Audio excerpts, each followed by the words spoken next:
In the summer of 2018, my local Walmart shut down and I decided to pick up some Nintendo Switch games because it's almost my birthday and wanted to get some more games due to my old habit of only playing games once and that's pretty much it. One of these games was Fire Emblem Warriors, a Dynasty Warriors game with Fire Emblem characters that came out for the Switch and 3DS in September 2017. Only other exposure to Fire Emblem outside of Smash Bros at the time was Faith Conquest for the 3DS, and I personally found the game to be very difficult back then due to me likely not knowing how it worked back then. Years later with Fire Emblem Three Houses and Engage, it became one of my favorite franchises on the Nintendo Switch, with its excellent gameplay and colorful cast of characters. After debating for some time, I decided to play Fire Emblem Warriors again when I'm away to the Dominican Republic. I can't bring my PlayStation 5, so the Switch will do, and my experience was more annoying than positive. The game is using the characters from Awakening and Fates because those games helped the franchise after piss poor sales in North America and other regions. However, for someone who knows very little about these characters, they just exist to add additional playable characters that amount to nothing. This is my overall thoughts on Fire Emblem Warriors.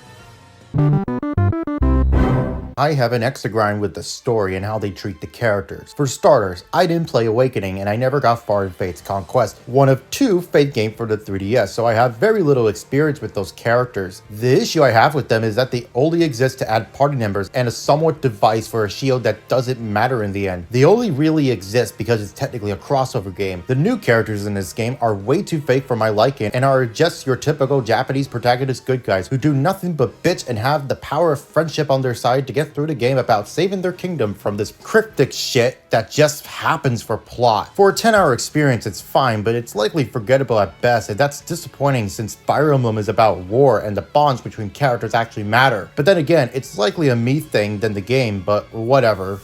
The aspect that completely destroyed my experience is the gameplay. It's a Dynasty Warriors clone in which you hit multiple enemies at once. The goal for each stage is to clear objectives like in a Ubisoft game, such as getting rid of forts or defeating bosses. Combat overall is effective in what it's trying to accomplish in terms of making a Warriors game have a Fire Emblem taste with its special attacks and how weapons affect each other. This is good and can be well done. However, this gets mundane pretty quickly, and what they tried to do with the gameplay doesn't really work since it makes you feel numb. Since you're killing multiple enemies at once, it just becomes a chore to just get through the stages in a lackluster game. The game also uses Fire Emblem concepts to create gameplay differences to make its own, such as going into menus to tell your crew where to go, just like in the real games, and less interesting due to it being a menu navigation thing, but does what it needs to. Along with this, you have a map system that is extremely cryptic because it's a Warriors game. What I mean by this is that the developers designed the levels in a way where you would multitask many things at once, but it would constantly get overstimulating because of the constant notifications that makes the experience less than natural. Some levels you will need to protect allies, which is fine, but they treat them like crime babies, because they need your attention even though I have like several characters guarding them. Yes, I know they're about to die, shut the fuck up. That reminds me, the characters will never shut up, saying the most stupidest things about everything that it gets tiring. And it's also another example of how they use the constant notifications to make you feel more overwhelmed. Can I please play the game without a dopamine boost? After the battles, you could do some weapon shit like in Fire Emblem, but for some reason, each character has 3 fucking skill trees, and it's pathetic that it made it like this. The worst part about it is that they will constantly give you characters early on, even though it doesn't make sense in terms of how upgrading works unless I'm supposed to only pick a few characters to work with for the campaign. But luckily, as the game evolves, it would slow down and you'll have a set to work with. For me, my party has later game characters and sexy mommy. This, however, makes it more annoying trying to make your characters feel good for battle. Not to mention it's overplayed as fuck, especially for an action game standard. Also, for several stages, the characters you can use will be locked, making it difficult to strategize the battlefield. Also,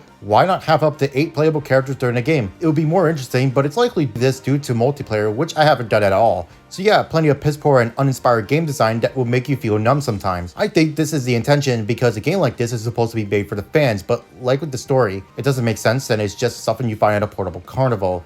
Why I'm upset about this, and if so, why play the game? This is straightforward. I needed to play a game for the plane ride to Dominican Republic and back. I wanted to play a game that I can play without a mental breakdown given my mental health problems with hard games. While this game is fine for what it is, and like most Nintendo games, it's playable, my biggest issues come from how developers make this game a mess from start to finish. The way the game is structured is supposed to be this way, but I find it to be cryptic to navigate when the levels ask you to do several things. Additionally, other quality of life improvements can be fixed as well, such as with the obnoxious characters and how to handle better equipment and abilities because each character has like 3 skill trees is a lot, unless you're a 100%er, and that's fine. But most people are going to play the game once and that's it. One thing I did notice is that the last few levels near the end were actually fun, and the game should have felt this way due to how it felt like a pick up and play type of game. Something that Nintendo was trying to accomplish with the Nintendo Switch in its first year when the game came out. But as a game you play on the go, it felt too busy and tight. An airplane doesn't feel the type of place to play a game like this. Overall, the game as a whole is good to fine, but with serious flaws that hold it back tremendously.